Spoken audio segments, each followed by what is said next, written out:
Hello students. आज हम लोग बात करते हैं आर्थिक समस्या। आर्थिक समस्या क्या है? जैसे कि हम पिछले जो टॉपिक्स हम पढ़ चुके हैं इकोनॉमिक प्रॉब्लम्स के बारे में, जिसमें पढ़ा था कि जो ह्यूमंस हैं, ठीक है, जो आर्थिक समस्याएं हैं उनके बारे में हम पहले भी पढ़ चुके हैं कि आर्थिक समस्या मेन है क्या।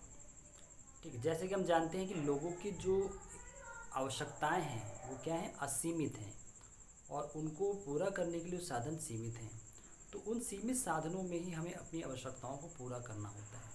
तो हमारे सामने सबसे बड़ी समस्या क्या उत्पन्न होती है, चुनाव की, कि हम कैसे उन वस्तुओं का चुनाव करें जो हमारे सीमित साधनों के अंदर आ जाए। यही एक बहुत बड़ी आर्थिक समस्या हमारे देश में है। कैसे उस चुनाव को करें, कैसे हम उन वस्तुओं का चुनाव करें जो हमारे लिए ज़रूरी हैं और जो हमारी सीमित आय के अंदर भी आती हों। तो यही एक बहुत बड़ी आर्थिक समस्या है, और इसी आर्थिक समस्या को सुलझाने के लिए ही हमें ये अर्थशास्त्र को पढ़ना पड़ता है और अर्थशास्त्र के सिद्धांतों को समझना होता है। ठीक है, तो आवश्यकताओं की तुलना में साधनों की सीमितता ही हमारे सामने इस समस्या को जन्म देती है। तो आर्थिक समस्या का जो जन्म हुआ है, इसका पीछे सबसे बड़ा कारण क्या हुआ कि जो आवश्यकता है उसकी असीमितता। जो आवश्यकताएं हैं वो क्या हैं, असीमित हैं, और जो उनको पूरा करने के साधन सीमित है। तो यही एक सबसे बड़ी आर्थिक समस्या, और आर्थिक समस्या का जन्म भी यहीं से होता है। तो हम क्या करते हैं कि जो अर्थशास्त्र का अध्ययन करते हैं, इसलिए अध्ययन करते हैं कि हमको इस समस्या का हल ढूंढना है, और इस समस्या का हल हमें कहाँ मिलता है, अर्थशास्त्र मिलता है। अर्थशास्त्र में बहुत सारे आर्थिक नियम बताए गए हैं और जो सिद्धांत बताए गए हैं, उन सिद्धांतों के अंतर्गत ही हम इन समस्याओं का अध्ययन करते हैं और इन समस्याओं को सुलझाने का प्रयत्न करते हैं। तो कुछ हम आर्थिक समस्याओं से संबंधित कुछ परिभाषाओं को देख लेते हैं, जिसमें कि सबसे पहले हैं professor Eric Roll. Professor Eric Roll क्या कहते हैं, आर्थिक समस्या मूलतः चयन की समस्या में से उत्पन्न होने वाली समस्या है। तो यहाँ पे एरिक रोल ने परिभाषा दी है आर्थिक समस्या की। उन्होंने क्या बताया है कि जो आर्थिक समस्या मूलतः चयन की आवश्यकता में से उत्पन्न होने वाली है। उनका कहना था कि चयन जो होता है, मतलब हमें पता है कि हमारी आवश्यकताएं असीमित हैं, तो हम कैसे उन आवश्यकताओं का चयन करें जो हमारी आय के अंतर्गत आ जाएं और हमारी आवश्यकताओं की भी पूर्ति करें। ठीक है,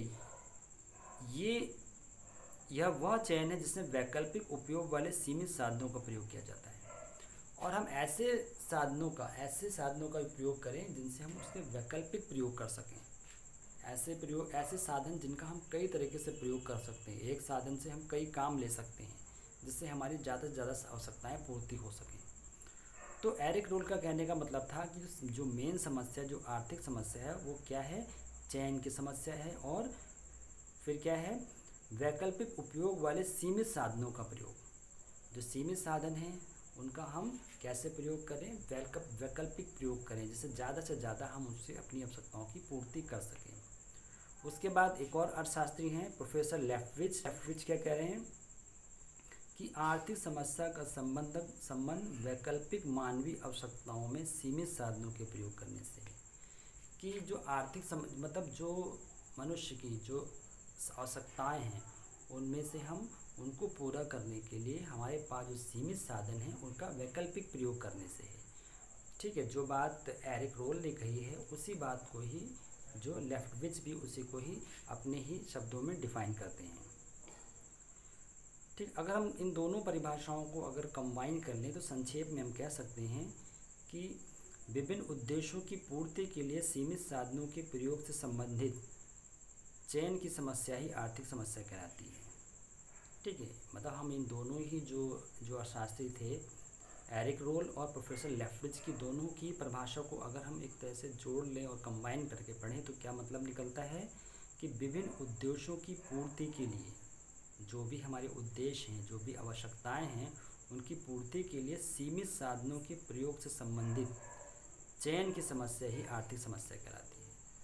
ठीक है, तो हम जो हमारे उद्देश्य हैं, अलग अलग जो उद्देश्य होते हैं, उनको पूरा करने के लिए जो भी हम साधनों का प्रयोग करते हैं, उनका चयन करते हैं, यही एक आर्थिक समस्या होती है। अब हम देखते हैं आर्थिक समस्या क्यों उत्पन्न होती है। आर्थिक समस्या उत्पन्न होने के पीछे क्या कारण है। तो जिसमें सबसे पहले असीमित आवश्यकताएं।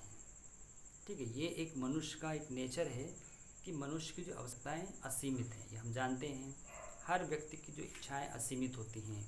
वो हर चीज़ को पाने का प्रयास करता है, हर चीज़ को चाहता है कि उसे सब कुछ मिल जाए, लेकिन ऐसा नहीं हो पाता।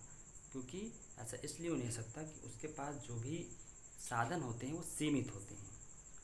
ठीक है, उसके बाद है दूसरा जो कारण क्या है, आवश्यकताओं की तीव्रता में अंतर। फिर जो व्यक्ति है, जो भी उसकी आवश्यकताएं होती हैं, क्योंकि हर व्यक्ति की जो इच्छा होती है, आवश्यकता होती है, उस आवश्यकताओं को पाने में क्या होता है, तीव्रता अलग अलग है। किसी व्यक्ति को कि जो वही अगर कोई व्यक्ति एक ही वस्तु को चाहता है, एक ही वस्तु अगर हम 2 या 3 व्यक्ति की आवश्यकता है, लेकिन वस्तु तो एक है, लेकिन उसको पाने के लिए जो तीव्रता है अलग अलग व्यक्तियों में वो अलग अलग है, वो तेज़ है। कुछ व्यक्ति उसको चाहते हैं, ज़्यादा कीमत चुकाने के लिए तैयार होते हैं, और कुछ कम कीमत। तो ये डिपेंड करता है कि तीव्रता पे।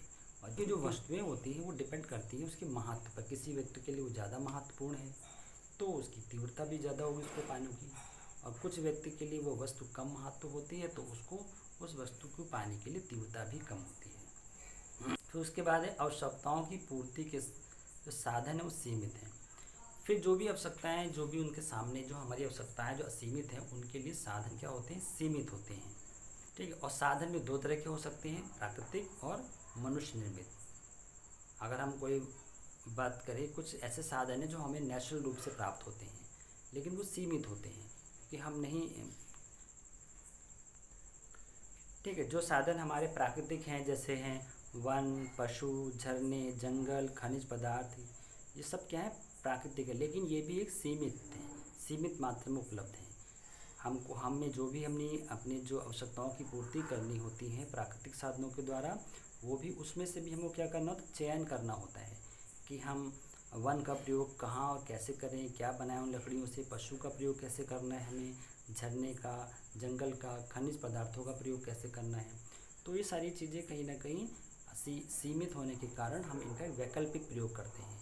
दूसरा जो साधन है हमारा मनुष्य निर्मित है, जैसे कपड़ा, मुद्रा, इस्पात, सीमेंट, ये भी सब सीमित है। मनुष्य के द्वारा जो भी साधन, जो भी प्रोडक्शन, जो भी वस्तुएं प्रोड्यूस की जाती हैं, वो भी क्या होती है, सीमित मात्रा में होती है। तो ये भी देखना होता है कि उसकी मांग के अनुसार उसकी कीमत का निर्धारण होता है, क्योंकि जैसे जैसे उसकी मांग बढ़ती है वैसे वैसे उसकी कीमत भी बढ़ती चली जाती है, और हमें उसका उत्पादन बढ़ाना होता है।